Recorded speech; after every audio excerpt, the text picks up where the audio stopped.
Can you hear me? So I am Kim Olsen. I'm a proponent expert, and I will be talking about the SDSU module. There's a reason why Rob went before me, because there's actually considerable overlap between the GNP and the SDSU module.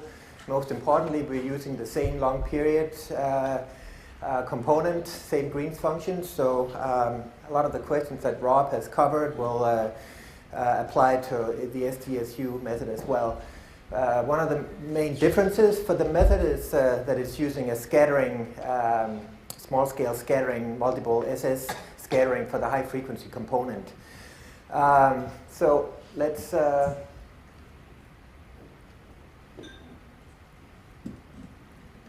is one working? Oh, okay. I can just stand over here and there we go. Okay, so I will try and cover the same questions, and if Rob already has answered them, I won't go into them in detail. So, do I see any inconsistency with my expectations from the SDSU results, and anything that looks problematic? And I wouldn't say so. At first glance, it might appear, so let me say a couple of words. Doug already showed these comparisons here. So, as you can see, one thing that stands out, is the relative large scatter. In this case, it's the difference between the SDSU and the GP method. Lots of isolated red dots here, which shows in this case that the SDSU stands out with a larger spectral acceleration. In this case, in the PDA. So, but in general, we see a lot of yellow colors with isolated red dots. So the reason for this is, and I will. This is the main difference, one of the bigger differences between the GNP and the SDSU method, namely that the higher frequency component is generated by multiple scattering functions. Just to illustrate how that can actually explain these isolated differences between the method, this is showing a simulation with and without small-scale scattering. This here includes the scattering at very small spatial length scale.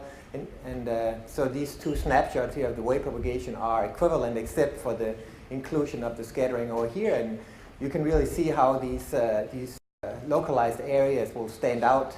These red areas here will stand out from the simulation with the small-scale scattering. So a similar phenomenon is expected to be taking place for the SDSU high-frequency broadband module. So let's see. This is is there anything that's intrinsic to the method that would preclude it from using it to simulate small magnitudes 5.5s? I don't believe so. We find we actually there weren't any 5.5s included in the validation series of Plan A, but we wanted to run our own small magnitude, and at the 20 and 50 kilometer distances from the fault, we find very good agreement to the GMPE. So I don't see any reason why we shouldn't apply the method to the smaller magnitudes.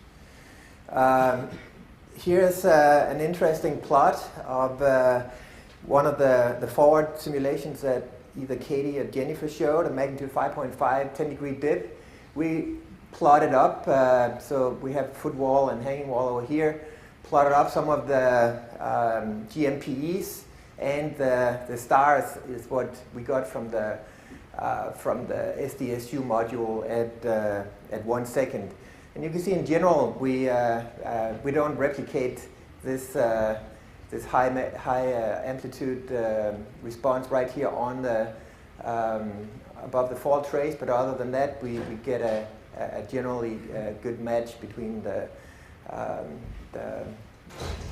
envelope of the GMPs and the SDSU module. Yep, this is Doug Traeger, TI team.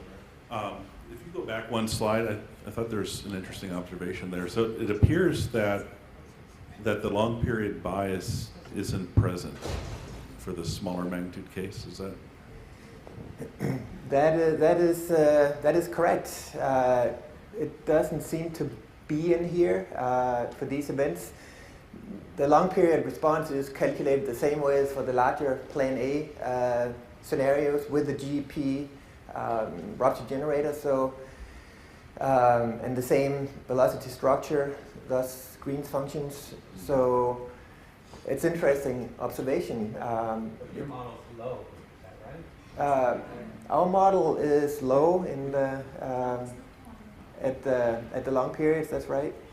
At least for 20 kilometers, 50 kilometers closer, but it's still low. Which one's the one that's dropping down at 2 seconds? The black is the synthetic SDSU. Okay. So yeah, that is lower. That's correct. This is based on one single realization, so I wouldn't put too much in it. This is not the usual 50 realization average that we've been looking at. It was a quick test when we realized that we were going to run smaller magnitudes after the main validation plan. So, but we did like what we saw here. But something's, if you go back, something's not right with that plot. We got to fix that for you. The next one, the GMPs can't be having that discontinuity like that. So something is not implemented right there on the Joe and Young's model. Okay. We'll check that. I'm not sure what happened, but there's not that jump across the zero. Okay. We'll check the GMPs on that. These questions Rob has covered already, and since we're using the same rupture generator, the answers will be the same. There's about a 1 Hertz resolution on the subfault discretization, which is we already heard about from Rob, and we don't really use the subfault representation directly above 1 Hertz. So for the subfault dimension is an effective bandwidth that we should be aware of. Yes, it's about 0 to 1 Hertz for the finite fault source, which again is really what we're using for the SDSU method. Because above 1 Hertz, it's really dominated by the scattering functions in the SDSU module. This is one of the 5.5 realizations. Rob mentioned 100 by 100 meter approximate subfault dimension, and about more than 3,000 subfaults on a 5.5. So that's I estimate that this will be adequate up to about 1 Hertz. Any constraints? Rob has talked about the magnitude area relationship in length. So this is whatever Rob commented on associated with the rupture generator. Anything that's intrinsic to the method that would preclude using it to very large magnitudes, like magnitude 8. This is another test that we did after the Plan A validation.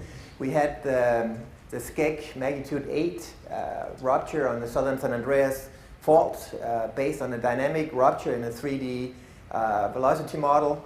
So we had a wealth of 600 by 300, 400 kilometer wide area of rock sites that we boiled down to comparisons against the GMPs.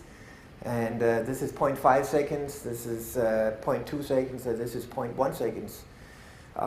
So you can see the synthetics from the SDSU module are the open circles, and the colored lines are 3 different GMPs.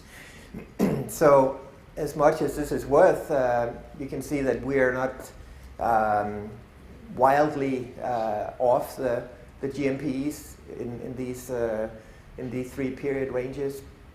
So again, this is based on one single realization, and we are not using 3D in the forward simulation. We're not using dynamic ruptures, but nevertheless, this shows that it's possible to get a fairly decent comparison to the GMPEs for the really large magnitudes. Okay. Any implications that arise from specification of minimum rupture width for the large magnitudes? Rob already talked about this, so I won't go into detail with this. Can the SDSU module be applied to both surface and buried ruptures? Yes, there shouldn't be any limitations on that. Just to build on that, both the Plan A and Plan B scenarios contained surface rupture landers with surface rupture and lots of buried, both reverse and we have some strike slip and reverse GMPs, and they show very good fit and very little bias for both the deep thrust of Whittier and the surface rupture of landers and the buried reverse fold of Northridge. So I don't see any problems with that. The green function adequately sampling the shallow depth? I believe so. Rob talked about that as well. How is the source modified in the top kilometers of the crust? We have decreased rupture velocity. We have smaller rise time, as Rob said. And we have, so anyway, is prescribed rupture plane mostly fully contained in the shallow region? Shallow faults cases, does the source modification still apply? I don't see any obvious reasons why it shouldn't apply. We don't really have much of observations to constrain this. Rob mentioned some constraints from small magnitudes in the Bay Area, but other than that, we don't have a whole lot to build this on. But anyway. Any limits on how close to the fault the ground motion simulations may be used here, in particular for the SDSU module?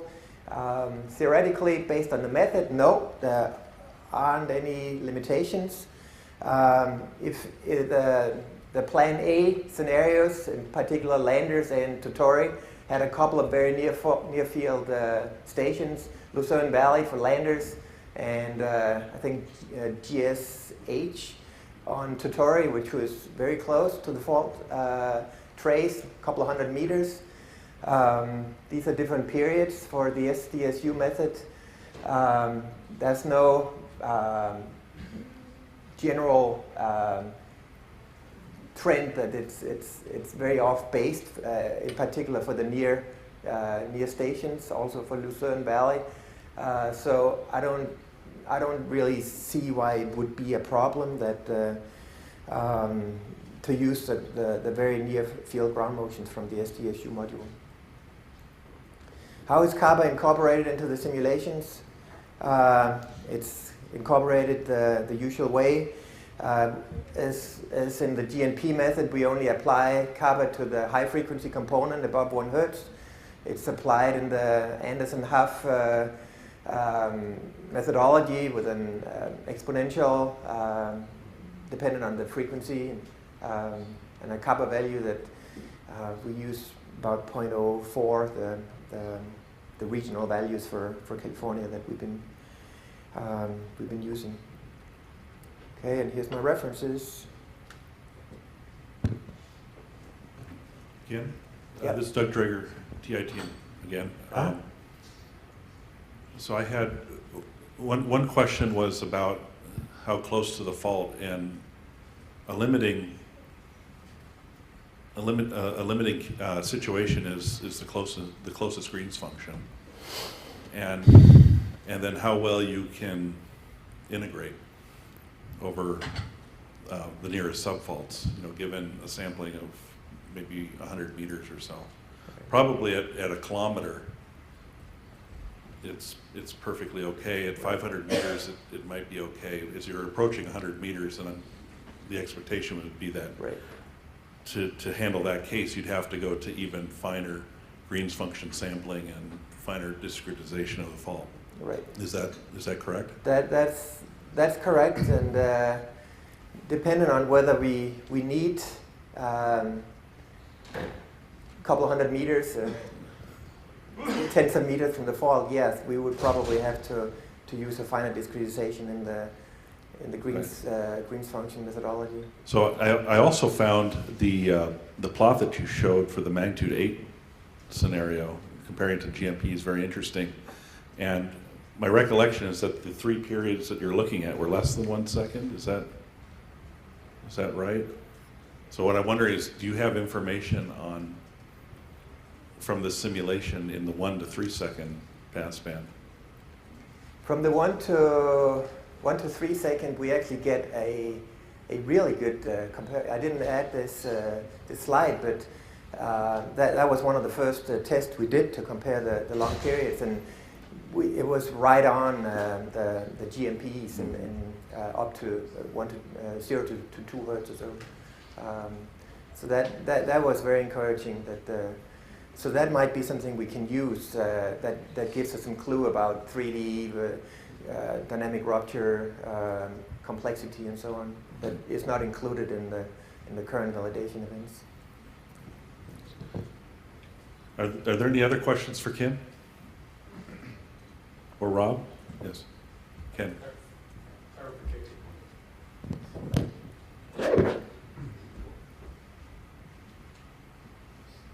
This is Ken Campbell, PPRP. On your use of kappa, I presume kappa there you meant kappa meaning the site parameter kappa attenuation, rather than the general kappa, which can also include propagation effects in it. Right. The kappa value is a parameter that we fix regionally.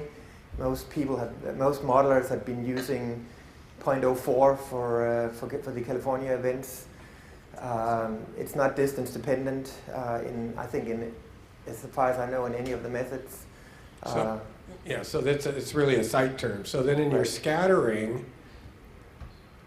by the way, that kappa would include scattering from some point at depth up to the surface, so it would have all kinds of damping in it, because it's just empirical.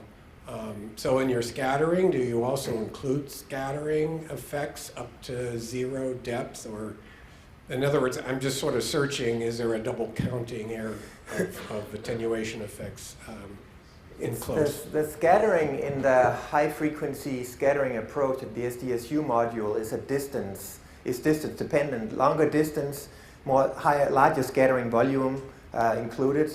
It goes from the source to the receiver, so the distance from the source to the receiver from the various subfaults on the finite fault is what determines the amount of scattering. And then the final high frequency portion is multiplied by the exponential with the kappa. So would the scattering basically go to 0 at 0 distance? Is that? That's a good question. I haven't looked at synthetics at 0 distance, but that's probably what's going to happen, yes. I was going to say, this is Jennifer Donahue. We do have one 0 distance, and it was the magnitude 7 at a 45-degree dip that I'll be showing right after the break. Okay. So. Thank you. And I think we should break now.